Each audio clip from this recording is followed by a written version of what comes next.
All right, guys, it's a pleasure to welcome a former UFC middleweight champion back to Submission Radio, currently a vice president at One Championship. He recently retired from MMA. We're excited to have him on to talk about what's next. Rich Franklin, welcome back to the show. How are you, man? Hey, guys, thanks for having me on. It's good to be back. Well, it's good to have you, Rich. Now, we saw that you got a bit of love from Dwayne "The Rock" Johnson on Twitter recently. Now, did you know that The Rock was a Rich Franklin fan? I didn't know that. I'll tell you a funny story, though. I actually met him way before I fought in the UFC. I was fighting in a show in Hawaii, and he actually came to my fight, just a smaller show that I fought in Hawaii in my pro career before I was in the UFC, and he was there, and really just a really, really nice guy in person. So I've actually met him in person before. Wow, what year was this, and what was The Rock doing there? Just checking out the show? Well, I mean, it's in Hawaii, so I guess, at the time, this was probably, I'm going to say, like 2000, 2001, somewhere in that time frame. And it was in Hawaii, so, I don't know, maybe he was staying there part of the year, maybe he was doing some filming in the area or whatever, but yeah, I fought for an organization in Hawaii a couple times, and he was at one of the fights. Okay, cool. Now, Rich, as fans know, you recently announced your retirement through an article you wrote on the Players Tribune. How has the reception been since you made the announcement? What kind of response did you receive from the fans? It's kind of a mixed response, I guess. You have some fans that are like, "Oh no, Rich, seriously, I want to see you fight one more time." And then you have a bunch of other fans that, because it had been a while since I fought, they're kind of like, "Yeah, we kind of figured that would happen." So it was a bit of both on both sides. Well, now that you're retired, can you level with us, Rich? How close did you actually come fighting again during your break? Well, I'd say towards the end, as like before I actually announced my retirement, there was probably several months there, a good bulk of 2015, where I was really just kind of considering the pros and cons of taking another fight and having just with the work I'm doing with One Championship. I'm in Singapore right now on this side of the planet, and I'm over here frequently, and just it's difficult for me to put a good training camp together for a fight. I train every day still, but there's a difference between that and prepping for a fight. So as this year kind of went on, it was becoming more and more apparent to me with the time that I'd been out of the cage, and then I turned 41 in October, and it just seemed like the right time to pull the trigger. But up until that, there was actually on one occasion where I started actually prepping to begin a camp and all that kind of stuff. And it hadn't gotten to the point where I was selecting anybody for a fight or talk to the UFC or anything. But there was a time where I was ready to pull the trigger. Wow, when was this roughly? I would say probably about, well, maybe year and a half ago now. Okay. I'm curious, Rich, how much was One Championship a factor for your retirement? Like, do you think that if your plate wasn't so full and if you didn't have as many things occupying you, because obviously, it's a huge role, but if you think maybe if you didn't have so much on your plate, you may have been a bit restless and possibly had that one more fight? For sure. If I wasn't basically heading out of the country every other month and doing the stuff that I do over here, then yeah, it's. But you start looking at things. I have a good job, and it's a decent paying job too. And when you start thinking about taking another fight, and the fact that I'm out of title contention, so it's just one more fight for the fans to fulfill my contract. Then you start looking at like is the money that I'm going to make actually worth the damage that my body is going to incur preparing for the fight and during the fight? And you kind of start thinking about those things. It's interesting how a 40-year-old fighter thinks versus a 25-year-old fighter. Yeah, well, me and Casper had a few injuries in jiu-jitsu and MMA ourselves, and we're only in our 20s, and I think we're starting to think a lot like you, Rich. Now, how do you feel about Cung Lee being the last fight of your career and that being a loss? Are you at peace with your career ending sort of on that note? Yeah, you can't get those things back. So, for example, if I fought 3 more times and I won 3 more fights and they were impressive victories, then I still lost that fight. Even if I rematched Cung and I beat Cung, I still lost that fight to him. So it's kind of the conclusion I came to, that it doesn't go away. Like you can't erase it. So it is what it is. I'm wondering, was there a moment immediately after that Cung fight where you thought about retiring and you sort of decided to take your time with the decision? Or after that fight, were you completely convinced that you were going to fight again and return? Well, listen, anytime as a fighter, anytime that you lose immediately after the fight, you're always sitting there thinking like, okay, let me make this wrong right. Like that's always the initial reaction when you lose, like, because as I've gotten more experience as a fighter, like I don't wake up the next morning and think like, oh, I'm not a good fighter. It's like in my 20s, if I'd have lost the fight, like my entire, I guess, ego would have hinged on that victory or that defeat. But then as you get older, you just realize like that you got outperformed on a particular night. Something happened, whatever it may be. And when you wake up that next morning, or typically you don't even go to sleep because you're thinking about the loss the whole night. Those thoughts in your head is like, I need another chance at this. Like you basically want to call the promoter and be like, let's redo this fight again and let me prove, quote unquote, prove myself that I'm capable of winning this fight. So there's always that, and then you take some time. I actually took some time and thought like, do I want to retire? Like, is this a good time for me to retire? So it was kind of like I was ready to fight again. Then I thought about retiring, and then there came a time where I was ready to fight again. And then eventually, just like I said, with the stuff I have going on with One Championship, I finally decided like, yeah, it is time to retire. It's interesting because the stuff with One Championship is obviously keeping you busy. I'm curious, Rich, if you didn't have that one fight left with the UFC and you sort of finished out your contract with them, do you think you would have had a whole bunch of, at least a couple more fights for one, considering that you work with them and it would be so beneficial to the company to have you fight for them? I don't believe that I could actually. I'm not really sure. Just as I think, if I remove myself from the situation here, I'm not sure that it makes sense for a VP of a company to actually fight for the company. I'm just also wondering, on that one fight with the UFC on the UFC contract, did you end up speaking to Dana White at all about it when you made the decision? And, what was his reaction if you did? About the retirement? Yeah, like, did you call him up and speak to him? Or I don't know if it's Dana that sort of deals with this nowadays. But yeah, did you call him and say, look, I'm not going to have that last fight on the contract, just letting you know? No. I announced my retirement. I think there was a time when I was fighting with the UFC that if I was going to make some sort of announcement like that, like I would have basically called them first because I was a huge piece of their marketing machine. Like there was a lot of stuff that was marketed around me.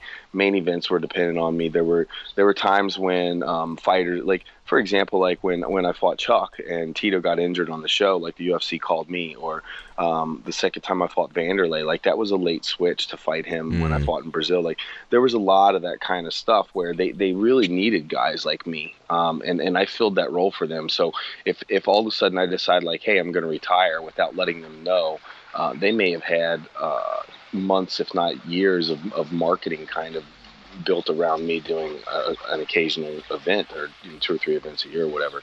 So yeah, at that point in time I would have, but given the fact that I sat down with them and talked to them about me taking the job with One Championship, I've been over here doing my work and I've been out of the cage for a couple of years at this point in time. Like the machine has kind of moved without me. I'm not a necessary piece of that machine anymore.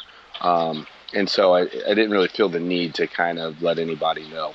Now, after I announced my retirement, there was a couple weeks later that Dana had given me a call, and basically he and I just kind of shot the breeze on the phone for about a half hour, just catching up, seeing how things were going, and he was basically calling me to say thanks for a great career and everything I did for them.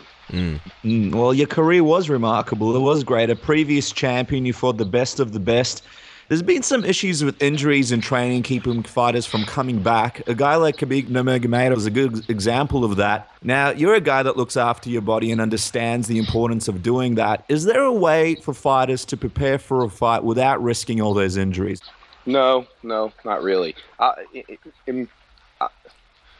heard other fighters give interviews and stuff like that, and you'll oftentimes hear people say like, yeah, well, a fighter is really never 100% for a fight, and I won't say that that's the case necessarily, but I'll tell you, it's more often than not, a fighter is going into a fight with some sort of nagging injury. When, like, I'll give you a perfect example. When I was prepping for Chuck, I was drilling in like I was in a guy's guard, and we were just doing a simple drill, just some movement drills where we were tipping each other's bases, and like he had kind of scissor kicked his legs on my waist and my knee, and kind of knocked me off balance. And when I went to put my hand, like I placed my hand on the mat to balance myself, my thumb got folded underneath me, and I tore. I'm not going to say this right for the medical professionals listening. I tore the ulnar collateral ligament in my thumb, UCL, and I couldn't like when you make the like OK symbol with your thumb and your index finger, like OK, I couldn't even move my finger and thumb like that, and so I went to see a hand specialist, and they were recommending that I get hand surgery on this.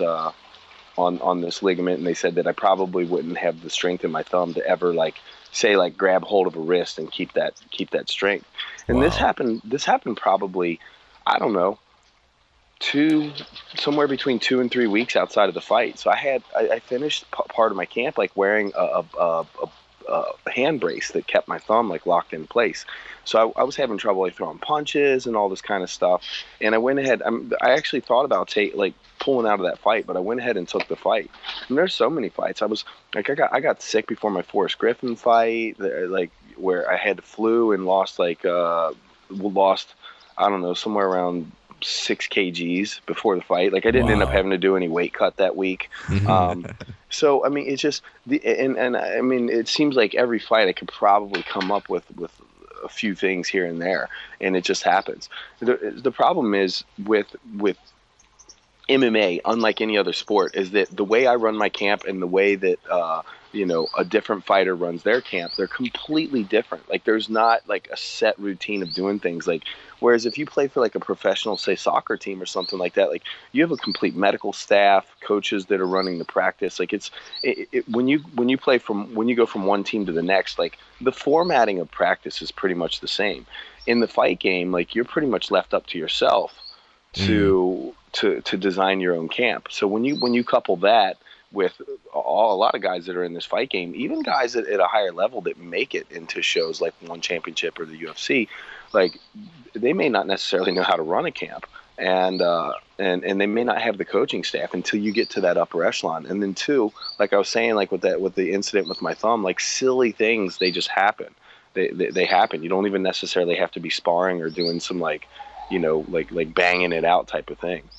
That's crazy, and it makes it all the more impressive of you. You know, you've always been looked at as a company man. You taking on all these fights short notice, and the Chuck fight, that was when Tito pulled out. So it's crazy that you took all those fights. And I could see like a Seinfeld situation where you can't make the OK sign, and someone makes you like, I don't know, a tasty soup, and they're like, "How is it, Rich?"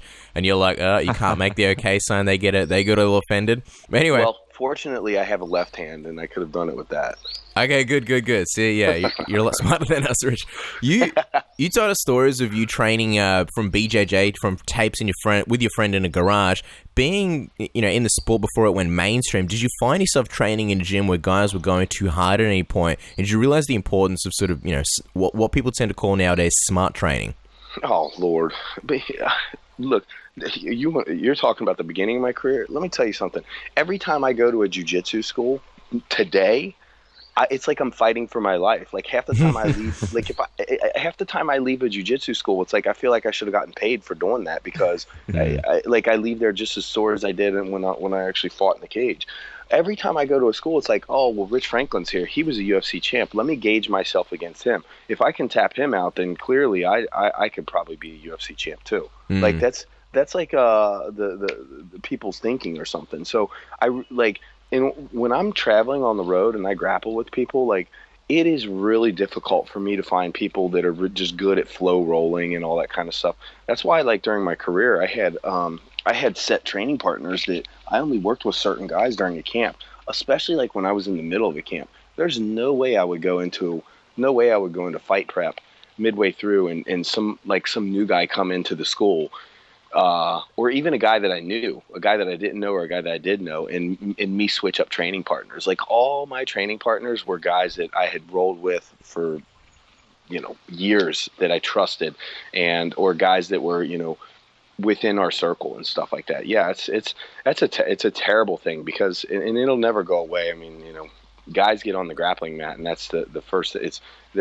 We're competitive, so there's this male to male kind of primal alpha instinct of competition. Yeah, there's nothing worse than when you go to training sore and tired and a new guy tries to push you to the limits and gets you. Well, let me ask you something. It does seem like there is a new breed of fighter, Rich. When comparing legends such as yourself, Chuck Liddell, Tito Ortiz, to the guys and girls like John Jones, Sage Northcutt, Ronda Rousey, Paige Van Zandt, etc., is it kind of crazy for you to see the evolution of MMA and the typical MMA athlete from when you began? Nah, I mean, it's cool to watch it, but it's not anything that I didn't expect, because these people that you're seeing today that are fighting are people that have seen MMA since the time they can remember. For me, the first time I remember watching an MMA event was I was 17 years old, 18 years old. And so basically by today's standards, I would have kind of began my training at a late phase. But now, like I said, like John Jones, for example, probably grew up and he saw his first MMA event when he was like, I don't know, 10, 9, like as a kid basically, and said, I want to do that. Yeah, that makes a lot of sense. Well, Rich, reading your retirement letter, we were reminded of just how MMA used to be with many fighters like yourself coming up in bars without gloves or rules or weight classes. I'm just wondering, is there a rule or practice or something that you'd like to see changed about MMA to continue to sort of move the sport forward? When I look around and I see like,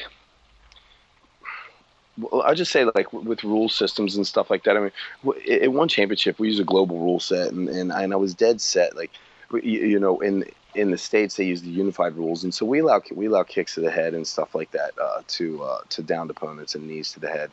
And when I've seen some guys that have been clipped with some kicks while they're on the ground, and as I've seen this actually unfold live, there isn't much difference between that and watching a guy just get kicked in the face when he's standing on his feet, really. But so as far as like the safety precautions go, it's just the way the MMA has moved historically, like the way that they've trained like the referees to be on top of the action to make sure that guys take minimal amounts of damage, and this is pretty much across the board for everybody.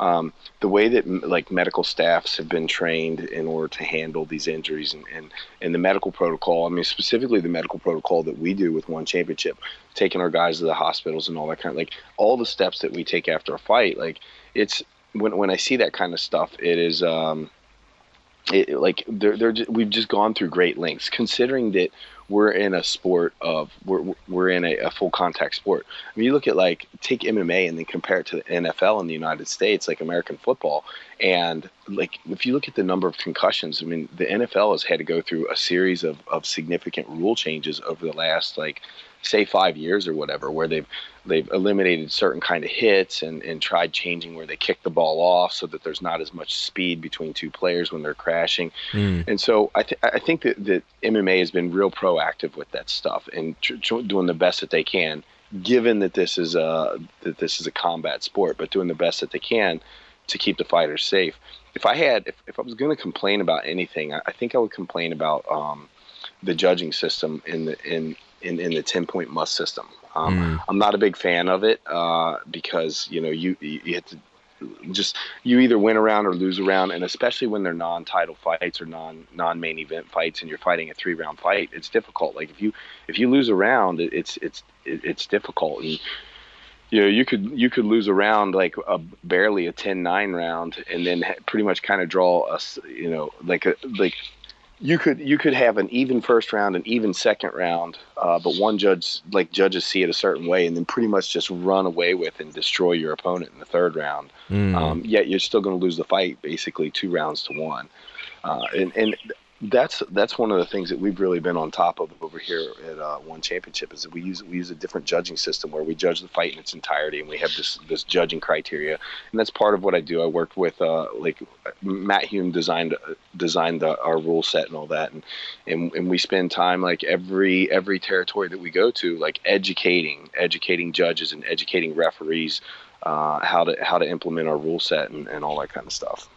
Well, it seems like another area of MMA where improvements could come in the future is the whole weigh-in system. We had a Gunnar Nelson on the program recently, and he was just talking about how he thinks Something needs to be done so fighters don't have the opportunity to cut the ridiculous amount of weight that some do before Easy a fight. solution. What do you think? Do you think weigh-ins on the day of the fight or after the fight? What do you think? Because you never really cut that. I mean, you did cut a lot of weight, but near the end of your career, you did light heavyweight.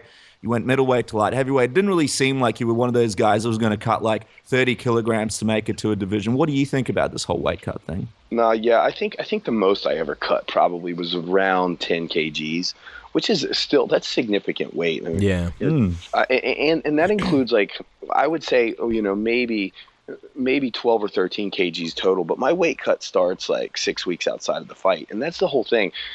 It's really simple. Like, just do same day weigh-ins, and restrictions on how many pounds you're allowed to gain before the fight. Because the problem, and I'm a big fan of that for several, as a fighter, I'm a big fan of it because I hate sitting around at weigh-ins, like sitting there with my coconut water and my peanut butter and banana sandwiches, waiting to step on the scale, like being miserable and cutting weight and sitting in the saunas. I choose to do sauna work. It's effective for my body, and there are other methods. It's not the only way to do it, but like, it's like rather than because I walk around at about 96 kgs, so about 210 pounds, and I'm 210, 212, somewhere around there.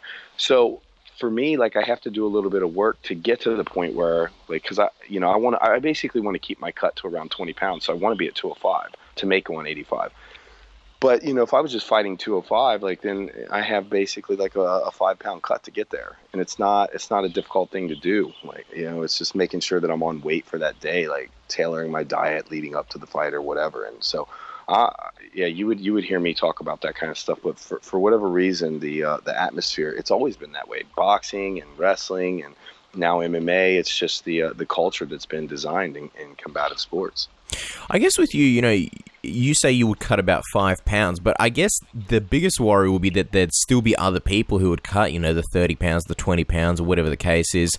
Do you, and possibly just still do that on the day? Do you think there'd be a risk of fighters not, rehydrating enough if it was a same day weigh-in and they just go, you know what, I'm just going to do the massive cut to 170 and just hopefully I get enough water in me with the few hours to spare before the actual fight itself?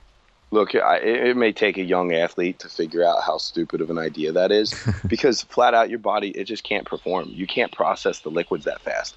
And now the UFC, like MMA, the unified rules, like WADA now makes IVs illegal. Like you can't IV for rehydration, which was a big part of me gaining weight. Like you're putting saline back into your body, so it's not like a foreign substance that I would ever like to wrap my mind around calling that like a PED type of thing. Classifying it in that category is just difficult for me. So I'm not even sure, like, given the 24 hours that without doing IVs that I would want to have to cut that much weight, because I know the difference that it makes in performance. You're not going to be able to do it on the same day, but just to eliminate like weight cutting and all that. And it would be from an organizational perspective, it would be good as well, because organizations always have problems with fighters missing weight. Oh, well, this guy missed weight by a half a pound or 2 pounds or whatever it may be. So this is no longer a title fight. It's now just, like we've seen those kinds of things happen in the past. And so if you were concerned about people overcutting weight and not being able to rehydrate the same day, it's simple. Like, you just, when the fight's announced, like they have to do their medical physicals and they have to check their weight in with a doctor or whatever they're going to do. And then basically like their weight could stay the same, like through camp and all that kind of stuff. Like, you can't see more than like X percentage of change or something. There are ways to kind of ensure, I mean, because look, apparently guys can find ways to put foreign substances in their body and not get caught, but you can't find ways to hide your weight. Like if you have a system for it. Yeah, for sure. Now, it's going to be interesting to see where it moves from here on out. Let's discuss one championship. Just curious, Rich, how's everything going into the big event in Singapore with Askren versus Luis Santos headlining and doing that big rematch? Listen, man, I'm really excited about this fight because for the viewers, the listeners that saw the first fight between Ben and Luis last year in the Philippines, or was it? I think that was earlier this year. I lose track of time. I'm traveling so much, but yeah. I mean, the fight, like, it was the fight Santos is the first guy that really gave Ben kind of a hard way to go. Like, that's really tested his wrestling ability and all that kind of stuff. And I do believe that Santos was beginning to run out of gas. So I would hope that for this fight, he definitely put a little extra attention and focus on his conditioning. But of course, the eye poke led to an unfortunate stoppage in that fight. And so these two guys have some unfinished business, man. And I'm really, really excited to see this fight coming up. Yeah, absolutely. Well, yeah, obviously the rematch ended in controversy, so I think a lot of people want to see that definitive, finish, or at least definitive fight. We gotta let you go real soon, Rich, but let's quickly talk about your product, Armor Gel. Demi Maia was supposed to fight Gunnar Nelson at UFC Dublin, but got sidelined with really nasty staph. How much of a problem is staph for fighters these days, and how much does Armor Gel help? It's huge. Listen, man, I don't travel without my Armor Gel. Just to catch listeners up, I've been working with this company for a while now. Armor Gel, it's a hydro-based gel, which means it's a water-based gel. It doesn't have any alcohol or petroleums in it, and it's made with silver. The company that makes this, American Biotech Labs, they actually mine their own silver and make this product. And I came across these guys at a food expo, and they started explaining the product to me, and they have FDA claims. It's basically, in its most basic sense, it's a gel that's basically designed for cuts and lacerations and burns.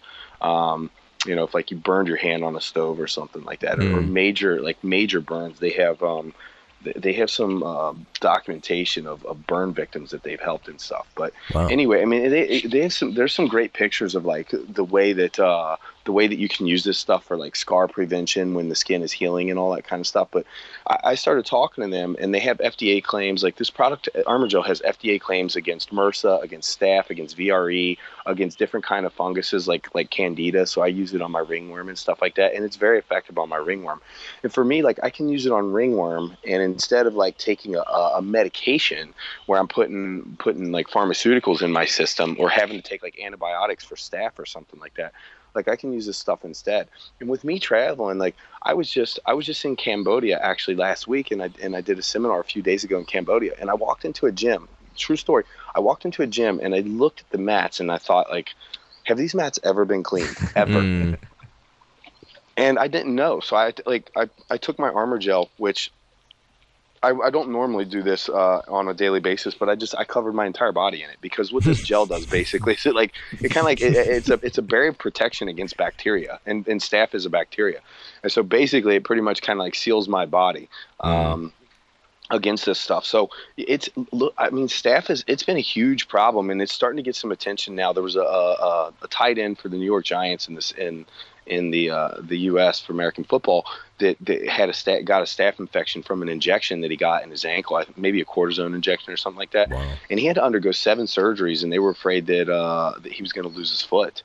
And wow. I don't know if he'll ever end up playing again or anything like that. But I reached out to him on Twitter, and I'm like, hey, bro, I heard what happened to you, and so I had my PR call his agent, and we ended up sending him some product, look, if you got some guys on the team, whatever, just give them the product. Give it to them, because it's a bad problem. And I've given tubes this stuff to all the guys I train with and all that kind of stuff. And yeah, man, it's a good product. I can get on a mat comfortably, knowing that I'm not going to have a problem, especially if I have a little scrape on my leg. That's typically what I'll do. If I have a scrape on my leg or something like that, and I'm going to go grappling, it's all right, I'll just throw a little bit of this on there, because people don't realize you get on these mats and you're mixing so much sweat and bacteria from different people and stuff, and it's just this cesspool of organisms. And so yeah, and then suddenly when something like that happens, you realize, okay,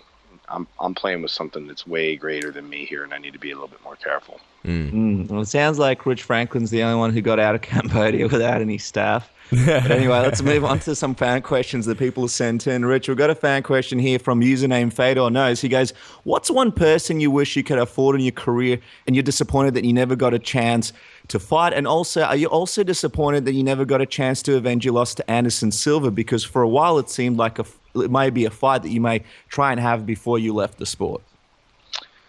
I don't know. I think one person that I wish I could have fought before I retired maybe is Jim Carrey, because we look so much alike. He's a wiry man.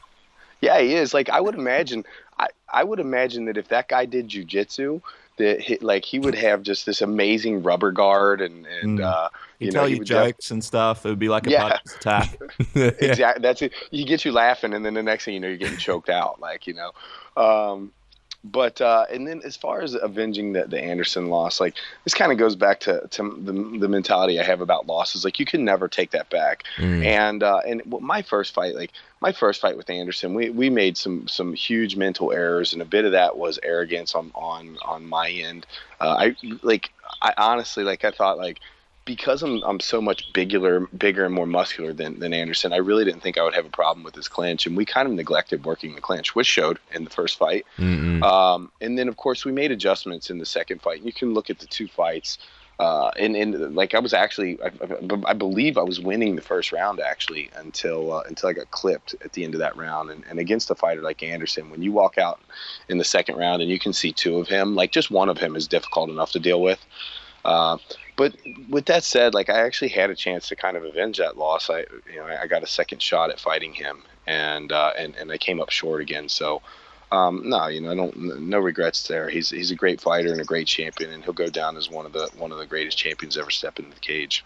Sure. We're going to wrap up really soon, Rich. We've got another fan question from Corey12. What are your thoughts on the way Vitor Belfort handles the media, most recently pulling out of the MMA Hour when they didn't agree to his interview rules? And as someone who was for Vitor before and who helps with social media for One Championship, is he going about it the right way? I don't know. Like you're asking me a question now that I'm not really privy to all the information in his camp.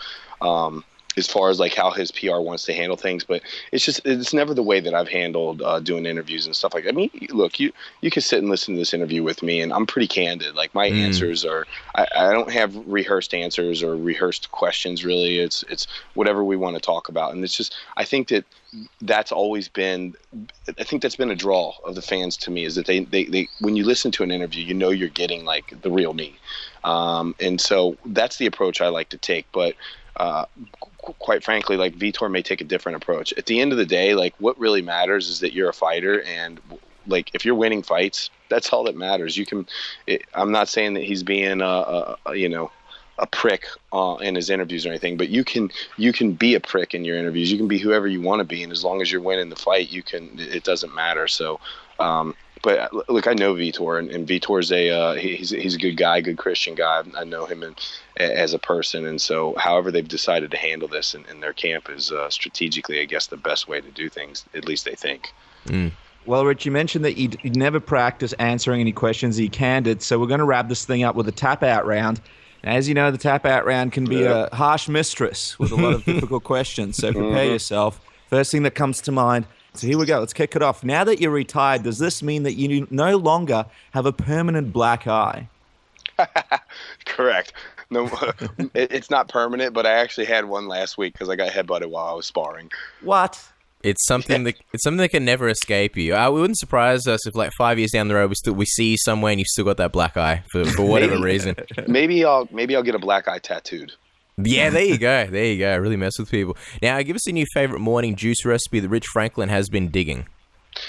Listen, well, I'll tell you what. When I'm in Southeast Asia, I'm a huge fan of dragon fruit. I can't get dragon fruit in the States, so I do some basic greens. It's real simple: some spinach, some kale, a little bit of parsley, some mint, and then either turmeric or ginger. I'm a big fan of turmeric as opposed to ginger. Primarily because it doesn't have as much bite in the taste. And then I throw some fruit in there. And my fruit of choice when I'm in Southeast Asia is dragon fruit, and otherwise I usually use grapefruit. Sounds delicious. Now, whatever happened, Rich, to this movie? Hold on, does it really sound delicious to you? Well, I'm lying to you. It sounds terrible. Okay. I would never drink it. I drink Coca-Cola in the morning. That's my drink of choice.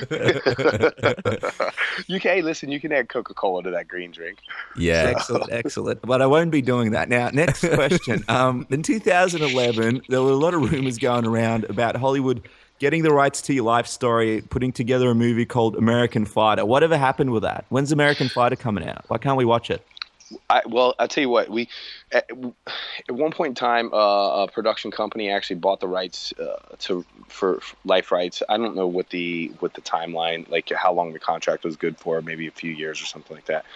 And then they actually put money into it. They hired a writer. A writer wrote up a script for the movie and all that kind of stuff. And then I think between The Warrior coming out and Here Comes the Boom, which was like both centered kind of around teachers that were fighters and all that kind of stuff, it kind of like killed the momentum of a true story for something like that. So not to say that wouldn't happen in the future, because each time that I'm out in LA, like I find people that have interest in a project like that, but that would just be a timing, like the right kind of timing project.